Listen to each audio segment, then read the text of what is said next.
喺呢個年代買嘢實在極度方便，我哋可以喺網上面買衫、買鞋、買餸、買家私。但係你有冇諗過，你可以喺日本買一架車，然後用船運過嚟英國呢？全個過程你要做嘅嘢就係揀車、俾錢同埋等，會有代理全程幫你跟進，將架車送上船，然後英國呢邊收車、改車、過 MOT、出牌、交埋路稅。到你攞鎖匙嗰陣時，你架車已經可以喺街度揸，係咪好正？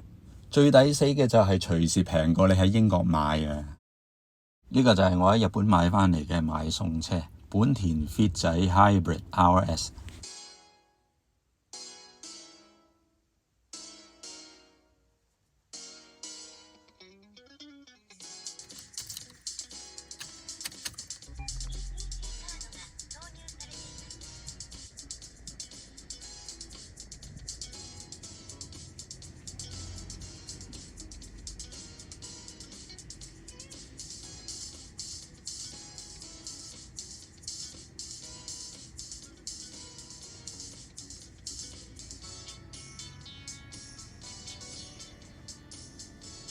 點解我要買一架買餸車呢？住緊英國嘅朋友都知啦，喺英國生活，你個車嘅內籠冇返咁上下大呢，係好唔方便嘅。譬如我想去 IKEA 買兩個 Billy 櫃返嚟，我只要塞得入去架車入面，我就可以慳返40磅嘅運費。你話係咪好着數？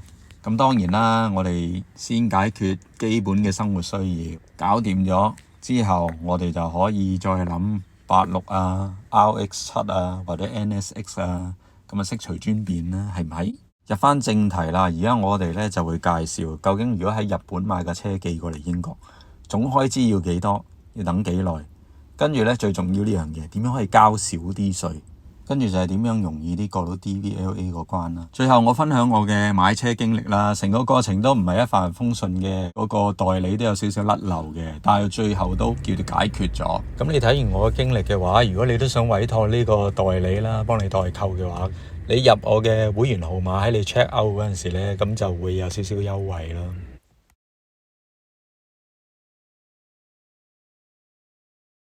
今次我介紹呢一間叫 BeForward。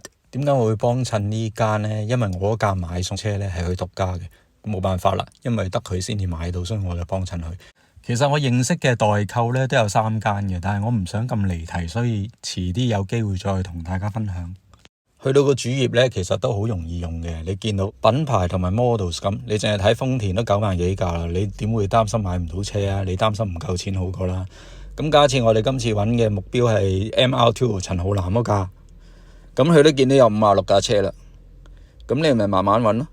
顏色、年份、引擎大小、棍波、自動波、里數、價錢，全部列晒出嚟。咁有平有貴。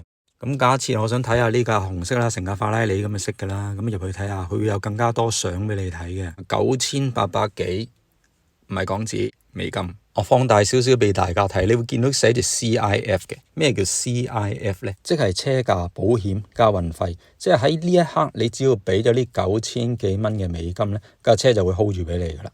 咁當你俾咗呢一筆錢之後呢，代理就會安排將你架車送上船。咁個保險費呢，保障翻你架車，如果喺運送途中出現咗意外嘅話呢，你係會得到賠償嘅。最後呢張叫拍賣紙，每架二手嘅日本車都會有一張嘅，係寫到清清楚楚架車有咩問題嘅。大家有興趣嘅話就留言，有機會我再講。咁假設啦，而家我睇中咗呢個萬事得嘅 Roadster 啦。我決定博取買 click 入去就會去咗下一個網頁。你俾錢之前你要填寫你嘅名、地址、電話、電郵，而名、地址要跟翻你信用卡嗰個一樣，你唔可以叫你朋友幫你俾。去到呢度佢會問你 BF supporter 嘅資料。如果你想平15蚊美金，又順便益埋我嘅話呢，咁你就填我嘅對科嘅 ID 落去啦，都夠我食個豆腐火腩飯嘅。多謝各位善長仁翁。車運費、保險費加埋5288，大約等於4000蚊英鎊到。又俾錢，去到等到 DVLA 嗰封拒絕信，等咗136日。期間基本上就係等待，除咗一樣嘢就係 BeForward 要求我核對 Bill of Loading 上面嘅資料有冇錯，包括我嘅名、地址同埋電話。對過冇錯之後，日本就將啲文件寄咗去英國啦。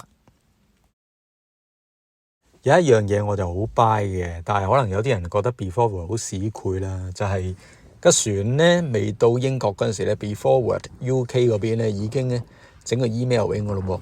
喂 Eric Civil 先生，我哋有個一條龍嘅服務喎，你有冇興趣？只要你俾1475蚊服務費我哋就會幫你將架車喺碼頭攞翻嚟，然後同你清關、交 VAT 同埋 import duty， 跟住就車去我哋嘅車房進行各種改造，令到佢符合英國嘅法例，包括裝霧燈啦，同埋儀表變做 miles， 同埋我哋會幫你過埋 MOT 出埋牌，同埋俾半年嘅 road test。請問你制唔制啊？我直頭咧反應啦，我乜嘢都唔識，你要我自己搞，即係叫我去死係咪？咁我識得有朋友識整車嘅，咁佢自己搞掂，咁1400蚊咪佢自己識咯。咁 BeForward UK 呢邊都好識做嘅，見我呢啲客咁冇乜所謂啦。架車一落地就整翻段 video 俾我睇下啊！你架車安全到咗咯喎，你唔使擔心啊！要擔心嘅我哋要幫你搞掂佢，你咩都唔使擔心。嗱，咁我哋又係趁而家做個總結啦。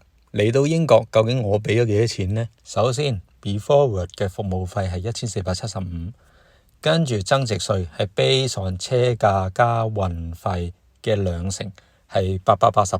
Import duty 本身係 CIF 嘅10%，但係如果你能夠出示到 Certificate of Origin 嘅話，咁呢個 import duty 就可以減到0。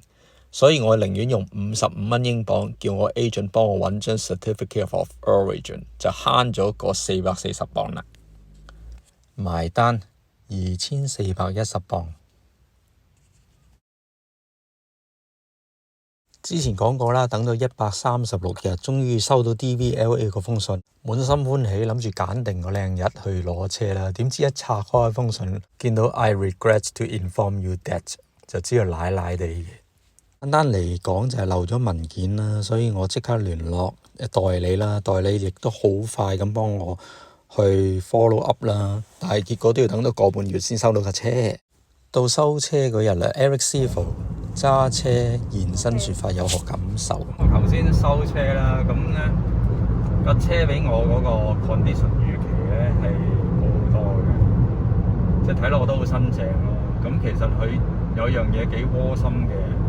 就係幫我嗰個miles 個標咧由 km 轉翻用 mile 啦，咁變咗咧架車其實就得5萬個 miles， 咁其實都係一架幾新嘅車咯，算係。咁呢架車嘅內飾咧，我自己覺得好中意，因為佢係真皮 sofa 啦，咁同埋佢本身係一架無限啊，係一架無限 fit 嘅買餸車嚟嘅。咁我好感激啦，嗰個車主放呢架車出嚟，因為有好多車主咧放呢架車嗰時咧拆晒啲件嘅，分開買。咁呢個冇，咁咁啱俾我接手咗啦，咁我就會好好珍惜佢。咁除咗無限嗰啲之外咧，個車主自己都整咗少少特別嘅嘢嘅，就係將個標咧變咗做紅標嘅。咁我都冇乜所謂啦，我唔會特別抗拒，我會保留個紅標咯。咁嗰個門你開咗咧，你會見到佢個門檻嗰個位咧，會有個 hybrid 嗰個發光字。我覺得呢個亦都係幾好，即係其實你感覺到個車主咧本身係幾錫嗰架車嘅。咁 overall 我都幾滿意啦，即係成個過程嚟講係遠咗少少，係啦。但係你唔明白我嘅心態嘅，如果你買咗嘅話，你唔會叫架拖車拖翻屋企噶嘛，你梗係要親自過嚟望下，親自揸下去感受下嘅。咁所以你話遠嘅，我覺得呢個好多人都會應該同我嘅選擇一樣啦，會選擇揸翻屋企。咁呢個揸翻屋企嘅過程，亦都係一個難忘嘅經歷咯，即係同架車第一次嘅交流。